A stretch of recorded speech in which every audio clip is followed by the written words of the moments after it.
বিসমিল্লাহির রহমানির রহিম।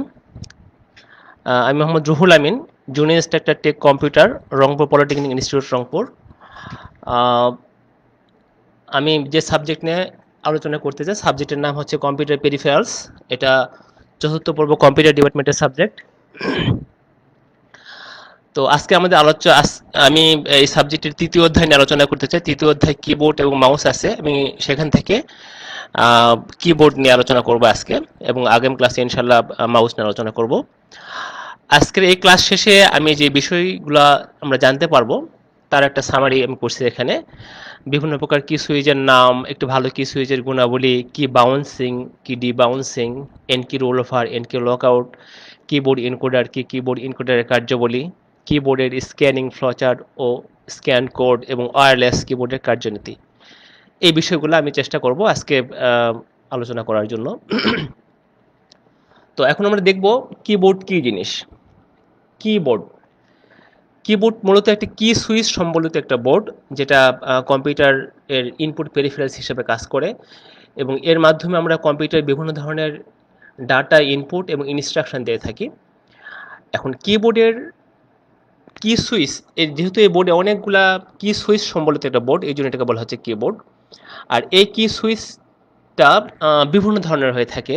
আমরা জানি কি সুইচের প্রধান কাজই হচ্ছে make contract and break contract, সংযোগ তৈরি করা এবং সংযোগ বিচ্ছিন্ন করা। তো এই সংযোগ তৈরি করা এবং সংযোগ বিচ্ছিন্ন করার জন্য আমরা এখানে বিভিন্ন ধরনের টেকনোলজি বা কৌশল ব্যবহার করে থাকি। আমি তাদের নাম দেওয়ার চেষ্টা করছি এখানে। যেমন অপটো ইলেকট্রিক কি সুইচ, আমি এখানে দেখানোর চেষ্টা করছি অপটিক্যাল এবং ইলেকট্রিক্যাল সিগন্যাল ব্যবহার করে। মেমব্রেন কি সুইচ, মেকানিক্যাল কি switch, magnetic read core switch, ferric core switch, capacitive কি সুইচ এবং হল ইফেক্ট কি সুইচ। আমি এখানে কিছু কিছু কি সুইচ দেখানোর চেষ্টা করছি। তো এই হচ্ছে কম্পিউটারে ব্যবহৃত বিভিন্ন ধরনের কি সুইচের নাম এবং ছবি দেখলাম আমরা। এখন দেখি একটা ভালো কি সুইচের কি কি গুণাবলী থাকা দরকার।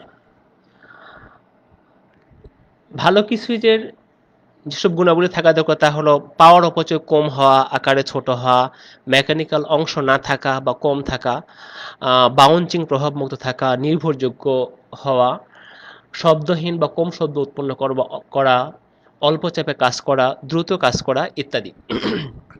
এখানে যে কয়টা গুণাবলীর কথা বলা হয়েছে তার মধ্যে আমরা মোটামুটি সবটার কাজই সবটাই আমরা জানি। তার মধ্যে একটা হচ্ছে কি বাউন্সিং প্রভাব মুক্ত রাখা। কি বাউন্সিংটা কি জিনিস আমরা একটু পরে জানছি। আকারে ছোট হওয়া, মেকানিক্যাল অংশ, একটা জিনিসের মেকানিক্যাল অংশ যত কম থাকবে এটা লংজিভিটিটা তত বেশি হয়। নির্ভরযোগ্যতা, নির্ভরযোগ্যতা হচ্ছে যে আমি যে কিটা প্রেস করলাম জাস্ট সেই ফাংশনটা বা সেই ক্যারেক্টারটা যেন আমি দেখতে পাই, এটা হচ্ছে নির্ভরযোগ্যতা। শব্দহীন, মানে শব্দ একটা নয়েজ, এটা যত কম হয় তত ভালো হয়। অল্প চাপে কাজ করা, দ্রুত কাজ করা, এটা অবশ্যই একটা মোটামুটি এই ধরনের সুবিধা বা এই ধরনের গুণাবলী যে কি সুইচের মধ্যে পাবো আমরা, তাকে আমরা ভালো কি সুইচ বলবো। এখন দেখি কি বাউন্সিং কি জিনিস। কি বাউন্সিং, কিবোর্ডে যখন কোনো কি চাপা হয় তখন সেই কি কয়েক মিলি সেকেন্ডের জন্য লাফালাফি করতে থাকে। তখন ওই কি অ্যাকচুয়াল কন্ট্যাক্ট পাওয়ার আগে কয়েকবার কন্ট্যাক্ট পায়। কিবোর্ডের এই অবস্থাকে বলা হয় কি বাউন্সিং। কি বাউন্সিং এর ফলে সঠিক কি কোড পাওয়া যায় না, অথবা অনাকাঙ্ক্ষিত কি কোড আমরা পেয়ে থাকি। আমি এখানে একটা ছবির মাধ্যমে দেখানোর চেষ্টা করছি। যদি আমি এই কি সুইচটা আমি প্রেস করি, সেটা যদি কয়েকবার লাফালাফি করে ফাইনাল কন্ট্যাক্ট পাওয়ার আগে বা পরে, তাহলে আমাদের অবস্থাটা এইরকম তৈরি হবে, এই ধরনের সিগন্যাল পাবো আমরা আউটপুটে। ফলে দেখা যাচ্ছে যে ওই কি কোডের একাধিক আমরা আউটপুট পাবো, অথবা অনাকাঙ্ক্ষিত আমরা আউটপুট পাবো। এই জন্য কি বাউন্সিংটা আমরা যত ধরনের কি সুইচ ব্যবহার করি সবটার জন্য একটা ক্ষতিকর বা একটা ভালো না। সুতরাং আমাদের কি বাউন্সিংটা অবশ্যই প্রভাব মুক্ত রাখতে হবে কি সুইচকে। এই কি বাউন্সিংটা আমরা দুই ভাবে প্রভাব মুক্ত করতে পারি, একটা হার্ডওয়্যার ডি বাউন্সিং টেকনিক আর সফটওয়্যার ডি বাউন্সিং টেকনিক। তাহলে কি ডি বাউন্সিংটা হচ্ছে কি বাউন্সিং প্রভাব মুক্ত করার জন্য সঠিক কি কোড পাওয়ার জন্য যে কৌশল বা পদ্ধতি অবলম্বন করা হয় তাকে বলা হয় কি বাউন্সিং। আমরা এখানে দুই ধরনের পদ্ধতি ব্যবহার করে থাকি, একটা হার্ডওয়্যার ডি বাউন্সিং টেকনিক আর একটা হচ্ছে software D bouncing technique. Hardware D bouncing technique, এই টেকনিকে যেটা করা হয়ে থাকে, এই পদ্ধতিতে প্রতিটি কি সুইচের সাথে একটা করে ল্যাচ ব্যবহার করা হয়ে থাকে, যা কি বাউন্সিং হতে বাধা প্রদান করে। আমি এখানে ছবিতে দেখানোর চেষ্টা করছি। এখানে একটা ন্যান ল্যাচ ব্যবহার করা হয়েছে, যেখানে দুইটা গেট G1 এবং G2 ব্যবহার করা হয়েছে এবং দুইটা ইউনিভার্সাল গেট। ন্যান গেটের বৈশিষ্ট্য হচ্ছে, যদি এখানে 2 ইনপুট বিশিষ্ট ন্যান গেট, যদি উভয় ইনপুট 1 হয় সেক্ষেত্রে আউটপুটটা আমাদের 0 হবে এবং অন্য সকল অবস্থায় আউটপুটটা আমাদের 1 হবে। আমি আবারও বলছি, যদি এই ন্যান গেটের উভয় ইনপুট 1 হয় সেক্ষেত্রে আউটপুটটা 0 হবে এবং অন্য সকল অবস্থায় আউটপুটটা 0 হবে। এখন দেখি এই ন্যান ল্যাচটা আমাদের কি সুইচের সাথে কিভাবে কাজ করবে। এখানে ন্যান ল্যাচের A1 এবং B1 ইনপুটে +5 ভোল্ট, অর্থাৎ এখানে 1 করে দেওয়া আছে। আর এই যখন আমরা কোনো সুইচিং কাজ সম্পন্ন করব, এটা হচ্ছে কি সুইচের সাথে এটা গ্রাউন্ড করে দেওয়া আছে। ফলে যখন আমি কি সুইচ প্রেস করব, এই কি সুইচটা আমার G1 ন্যান ল্যাচের A1 এর সাথে সংযোগ পাবে। যদি G1 ন্যান গেটের A1 ইনপুটের সাথে সংযোগ হয়, ফলে এই 5 ভোল্টটা এই পথে গ্রাউন্ড হয়ে যাবে এবং A1 এর মানটা আমার 0 হয়ে যাবে। এই অবস্থায় A2 এর মানটা আমার কাছে আনসিন অবস্থায় আছে। আমি আগেই বলছিলাম যে কোনো কারণে যদি উভয় ইনপুট 1 হয় সেক্ষেত্রে আউটপুটটা 0 হবে এবং অন্য সকল অবস্থায় আউটপুটটা 1 হবে। তো যেহেতু A1 ইনপুটটা আমার 0 হয়ে গেছে, সুতরাং A2 এর মান 1 বা 0 যেটা হোক না কেন, এই অবস্থায় আমি আউটপুট এখানে পাবো 1। A1টা যখন A1টা এখানে 1 পাবো, সেই 1টা আমার একই সাথে B1 এর মানে চলে আসছে, ফলে B2 এর মানে চলে আসছে, ফলে B2 এর মান এখানে 1 হচ্ছে। আর B1 এর মান আমার আগে থেকে 1 দেওয়া আছে, যেহেতু এখানে +5 ভোল্টের সাথে কানেক্টেড করা আছে এখানে। তাহলে B1 এবং B2 এই দুটো যখন 1 হবে, আমি অবশ্যই G2 এর আউটপুট আমি এখানে 0 পাবো। তো এই আউটপুটটা কোথায় চলে যাচ্ছে? আবার G1 এর A2 এর ইনপুটে। তাহলে প্রথম কন্ট্রাক্টেই আমার এই সকল কাজ সম্পন্ন হয়ে A2 এর ইনপুটটা 0 হয়ে যাচ্ছে। যখন এটা আমার বাউন্সিং এর ফলে এটা ডিসকানেক্ট হয়ে যাবে, তখন A2 এর মান A1 এর মান 1 হবে। আবার কানেক্ট হয়ে গেলে A1 এর মান 0 হবে। আবার ডিসকানেক্ট হয়ে গেলে A1 এর মান, মানে বাউন্সিং এর ফলে A1 এর মান একবার 0 একবার 1, একবার 0 একবার 1 হবে। তো যেহেতু A2 এর মান আমার 0 হয়ে গেছে, ফলে যতই 0101 হোক না কেন, আমার এই আউটপুটে আর কোনো পরিবর্তন হবে না। এটা হচ্ছে আমাদের এই ল্যাচটা প্রতিটা কি সুইচের সাথে আমরা সংযোগ করে দেই, যাতে করে কি বাউন্সিংটা আমাদের বাউন্সিং এর ফলে যে অনাকাঙ্ক্ষিত রেজাল্ট সেটা যেন বা না পায় বা কি ডিবাউন্সিং যাতে হয়। আমি জাস্ট ফাংশনটা দেখানোর চেষ্টা করছি এখানে। আর এখানে ঠিক একই, এখানে ন্যান ল্যাচ ব্যবহার করা হয়েছে +5 ভোল্ট +5 ভোল্ট, এখানে কি সুইচ এখানে গ্রাউন্ড করে দেওয়া আছে। আমি এটার আউটপুটটা কিভাবে যায় সেটা দেখানোর চেষ্টা করছি। তখন কি হচ্ছে, এই +5 ভোল্ট এই আউটপুটটা আমরা কোথায় যাচ্ছে, আমাদের কিবোর্ড ইনকোডারের মাধ্যমে আমাদের যেখানে ASCII কোড সংরক্ষণ করা আছে সেখানে চলে যাচ্ছে বা আউটপুটে চলে যাচ্ছে। এইভাবেই মূলত আমরা হার্ডওয়্যারের মাধ্যমে বা ন্যান ল্যাচ ব্যবহার করে আমরা কি বাউন্সিং, মানে হার্ডওয়্যার ডিবাউন্স টেকনিক ব্যবহার করে আমরা কি বাউন্সিংটা রোধ করে থাকি। এখন দেখি সফটওয়্যার ডিবাউন্সিং টেকনিক। এই পদ্ধতিতে কিবোর্ড থেকে কোনো কি প্রেস করা হলে ফার্মওয়্যার তা অনুধাবন করে এবং 10 মিলি সেকেন্ড অপেক্ষা করে।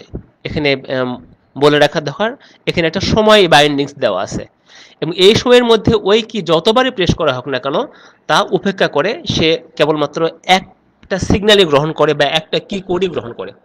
অর্থাৎ এখানে সফটওয়্যারের মাধ্যমে আমার এমনভাবে ডিজাইন করা আছে, যখন কোনো কি প্রেস করা হবে সেই কি এর জন্য, মানে কি বাউন্সিং এর জন্য 10 মিলি সেকেন্ড পর্যন্ত সময় বরাদ্দ থাকবে। এই 10 মিনিট সময়ের মধ্যে ওই কিটা যতবারই কন্ট্যাক্ট পাক না কেন বা যতবারই বাউন্সিং হোক না কেন, সে এটাকে উপেক্ষা করে কেবলমাত্র একটা কি কোডই গ্রহণ করবে। আমি এখানে ছবির মাধ্যমে সেটা দেখানোর চেষ্টা করছি। এটা হচ্ছে সফটওয়্যার ডিবাউন্সিং টেকনিক। আমরা সাধারণত বর্তমানে সফটওয়্যার ডিবাউন্সিং টেকনিকটাই সবচেয়ে বেশি ব্যবহার করি। এখন দেখি এন কি লক আউট এবং এন কি রোল ওভার। এন কি লক আউট এই পদ্ধতিতে আমরা কিবোর্ডে যখন একাধিক কি প্রেস করব, একের অধিক 2টা 3টা 4টা 5টা, তো কিবোর্ড ইনকোডার তখন যে এন কি লক আউট পদ্ধতিতে যে কাজটা করবে, সর্বপ্রথম যে কিটা প্রেস করা হয়েছে শুধু সেই কিটার মানই গ্রহণ করবে এবং বাকি মানগুলাকে সে উপেক্ষা করবে বা বাতিল করবে বা রিজেক্ট করবে। এই পদ্ধতিতে যদি একই ক্লক সাইকেলে একাধিক কি প্রেস করা হয় তাহলে কিবোর্ড ইনকোডার সর্বপ্রথম কন্ট্যাক্ট পাওয়া কিটির মান, কি সুইচের মান গ্রহণ করবে এবং বাকি কি এর মান উপেক্ষা করবে। এটাকে বলা হচ্ছে এন কি লক আউট টেকনিক। ঠিক এর পাশাপাশি আরেকটা যেটা আছে এন কি রোল ওভার। এই পদ্ধতিতে একই ক্লক সাইকেলে একাধিক কি প্রেস করা হলে কিবোর্ড ইনকোডার সর্বপ্রথম যে কিটি কন্ট্যাক্ট পায় তার মান গ্রহণ করে এবং ধারাবাহিকভাবে বাকি কিগুলোর মান গ্রহণ করবে। অর্থাৎ এন কি রোল ওভার পদ্ধতিতে যেটা হচ্ছে যে যখন কোনো কি প্রেস করা একাধিক কি প্রেস করা হচ্ছে কিবোর্ডের, তো সর্বপ্রথম কন্ট্যাক্টকৃত কি এর মান গ্রহণ করে ধারাবাহিকভাবে বাকি কি এর মানগুলা গ্রহণ করবে। এটা হচ্ছে এন কি রোল ওভার পদ্ধতি। Keyboard encoder. কিবোর্ড এনকোডার কিবোর্ডে যখন কোনো কি চাপা হয় তখন সেই কি এর সঠিক কি কোড তৈরি করে সিপিইউতে পাঠানোর জন্য যে প্রয়োজনীয় স্টেপ বা প্রয়োজনীয় পদক্ষেপ গ্রহণ করা হচ্ছে কিবোর্ড এনকোডারের প্রধান কাজ।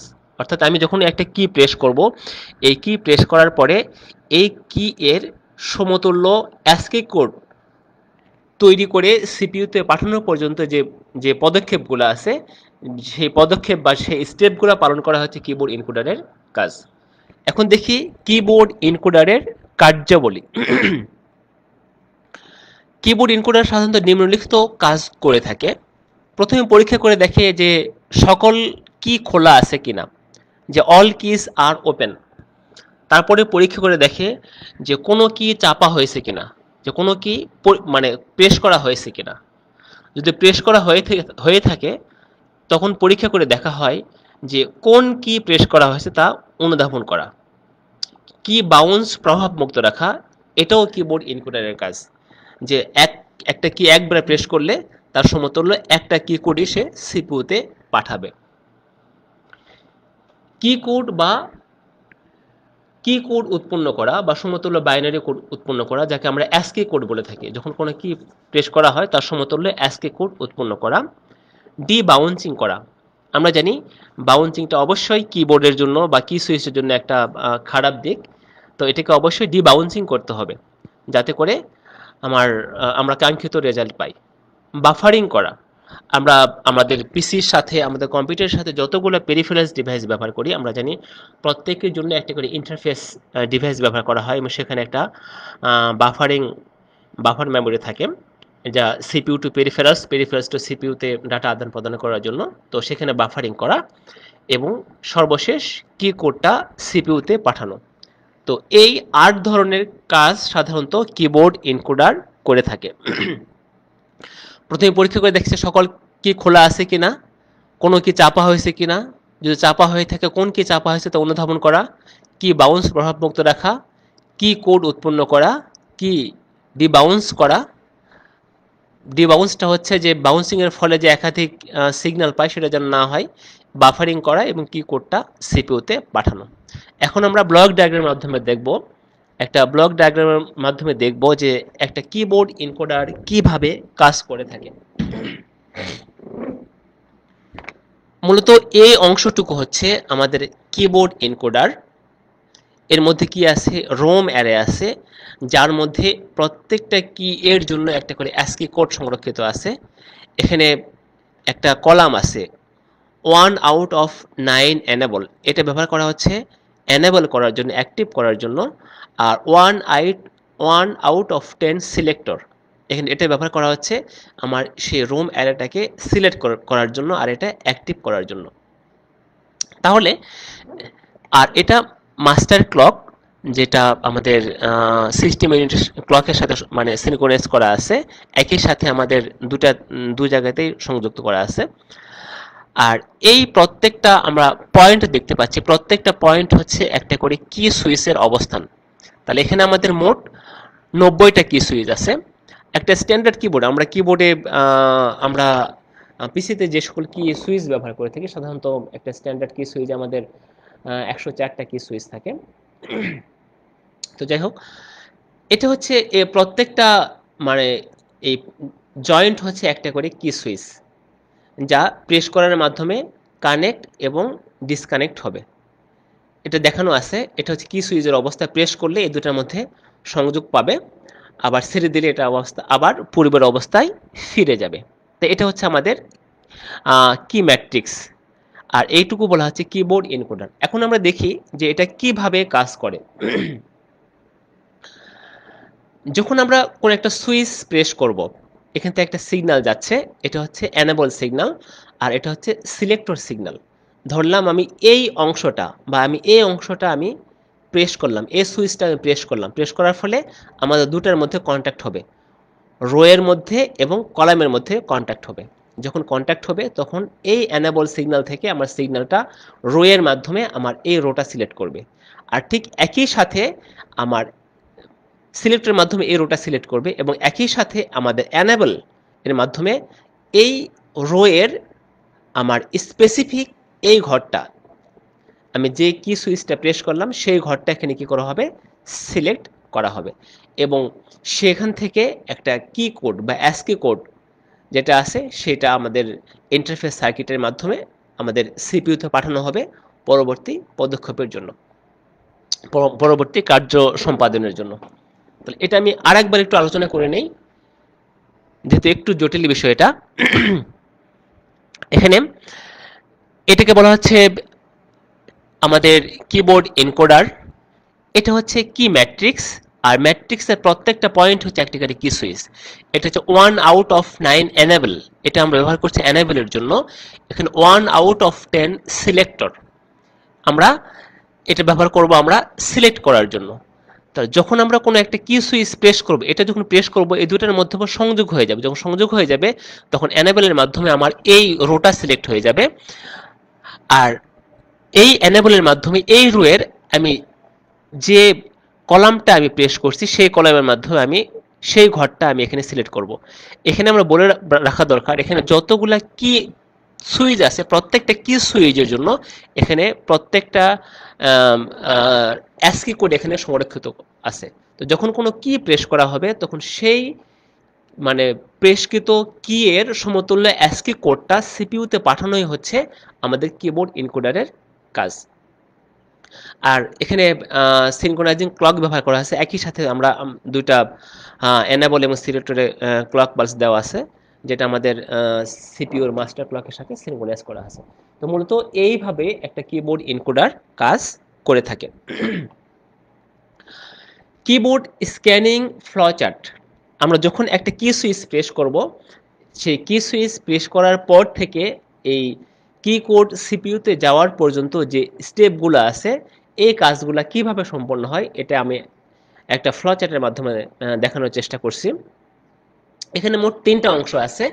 একটা হচ্ছে ডিটেক্টর, যে কোন কি প্রেস করা হলো তা চিহ্নিত করা, তা সিলেক্ট করা ইত্যাদি। আরটা হচ্ছে ডিবাউন্স করা, আরটা হচ্ছে ইনকোড করা। ইনকোড হচ্ছে যে আমি যে কিটা প্রেস করলাম সেই কি এর সমতুল্য কি কোড উৎপন্ন করে এটাকে সিপিইউতে পাঠানো। তো এখানে দেখা আছে জিরোস অল রোস, রোজ বলতে আমি একটু পিছনে যাই, আমি এটাকে বুঝাইছি যে জিরোস অল রোজ, সকল রো এখানে জিরো দেখানো আছে। তারপর দেখছে রিড কলাম, এখন কলামকে রিড করতে বলছে, অল কিজ আর ওপেন, ইয়েস, যদি সকল কি ওপেন থাকে তাহলে কোনো কি প্রেস করা হয় নাই। তার পরবর্তী স্টেপে রিড কলাম, আবার কলামটাকে রিড করতে বলা হচ্ছে, কি প্রেসড, কোনো কি প্রেস করা হয়েছে, যদি ইয়েস হয় তাহলে 20 মিলি সেকেন্ড অপেক্ষা করবে ডি বাউন্সের জন্য, আর যদি আমরা ন্যানলেস ব্যবহার করে থাকি সেক্ষেত্রে এটা অপেক্ষা করার দরকার নেই। তাহলে 20 মিলি সেকেন্ড অপেক্ষা করার পরে আবার কলামটা রিড করবে পরবর্তী সিগন্যাল পাওয়ার জন্য। Key pressed yes, 0 output. আর আউটপুট 0 to 1 রোস, অর্থাৎ আউটপুটটা যাবে আমাদের কলাম থেকে রোতে চলে যাচ্ছে। আউটপুট 0 to 1 রোসে চলে যাচ্ছে এবং আবার কলাম রিড করবে কি কোড ফাউন্ড, যদি কি কোডটা পেয়ে থাকে। আর যদি না পায় তাহলে আবার এটাকে সে পুনরায় পাওয়ার জন্য অপেক্ষা করবে।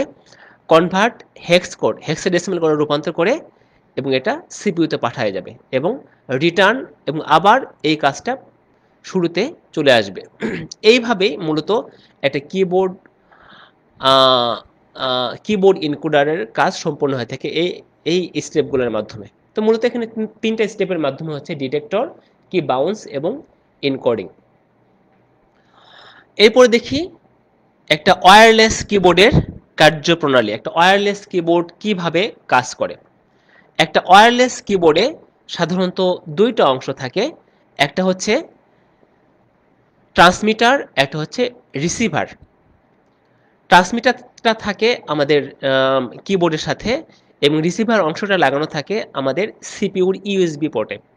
ঠিক আছে? তো একটা ওয়্যারলেস কিবোর্ডে আমাদের যে সকল উপাদানগুলো থাকে আমি তার তার নাম বলছি। RF transmitter, RF transmitter, RF transmitter, RF receiver, micro controller, amplifier এবং ব্যাটারি। ওয়্যারলেস মানে বুঝতে পারছি যে এখানে তার ছাড়া, এর মধ্যে কোনো তারের সংযোগ থাকবে না।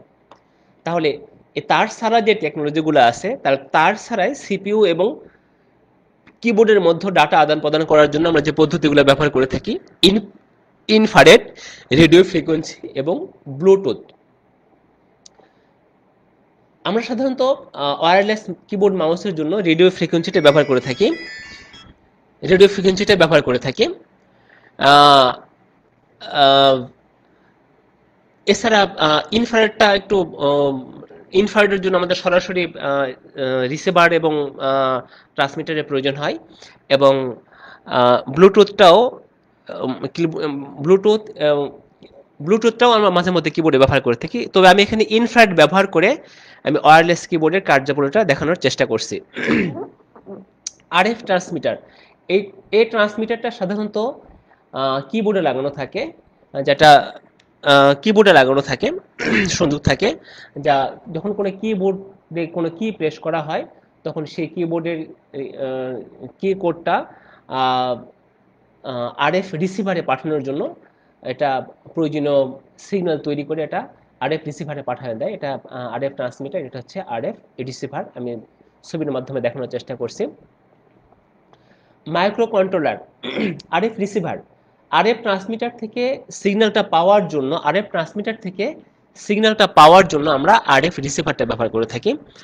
এটা হচ্ছে আরএফ রিসিভার, এটা সংযোগ থাকছে আমাদের পিসির সঙ্গে আর এটা সংযোগ থাকবে আমাদের কিবোর্ডের সাথে। এই অংশটা হচ্ছে আরএফ রিসিভার আর এটা কিবোর্ডের সাথে আমাদের যেটা থাকবে সেটা হচ্ছে আমাদের আরএফ ট্রান্সমিটার।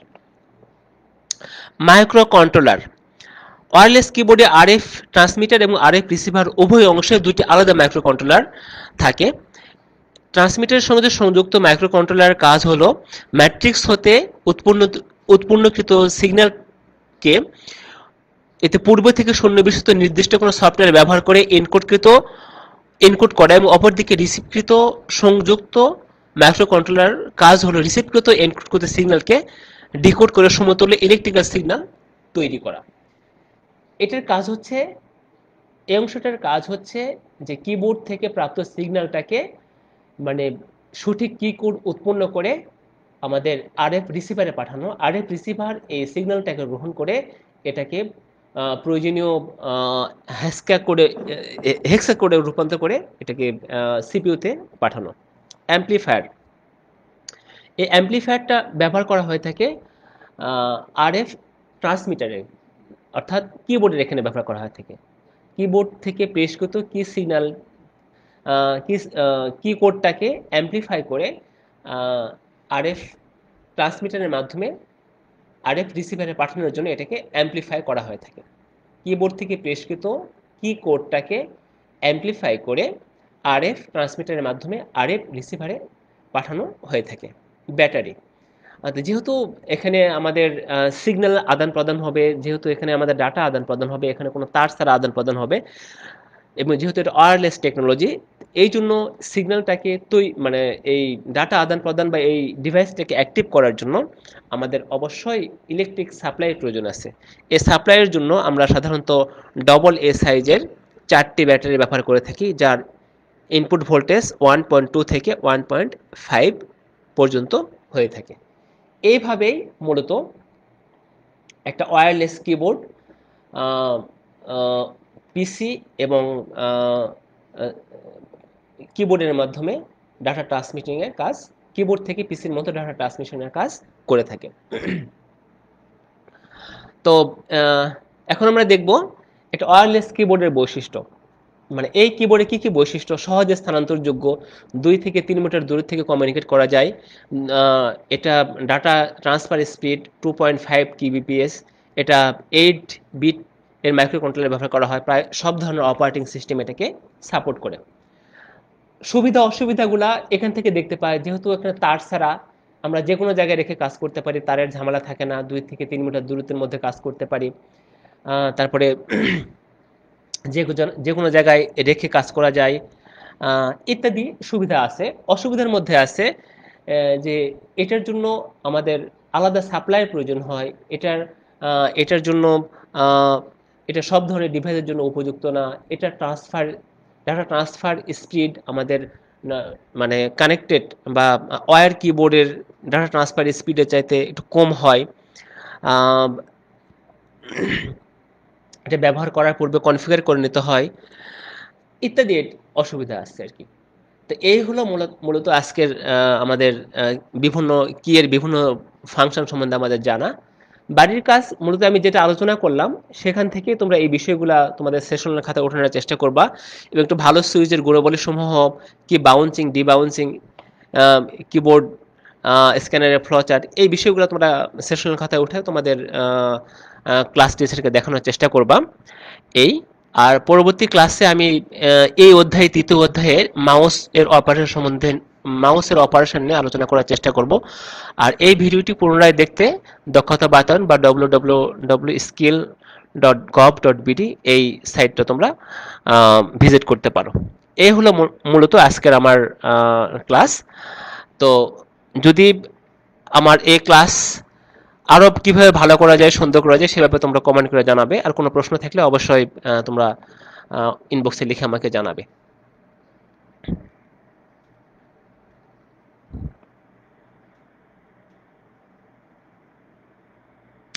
হ্যাঁ, থ্যাঙ্কস।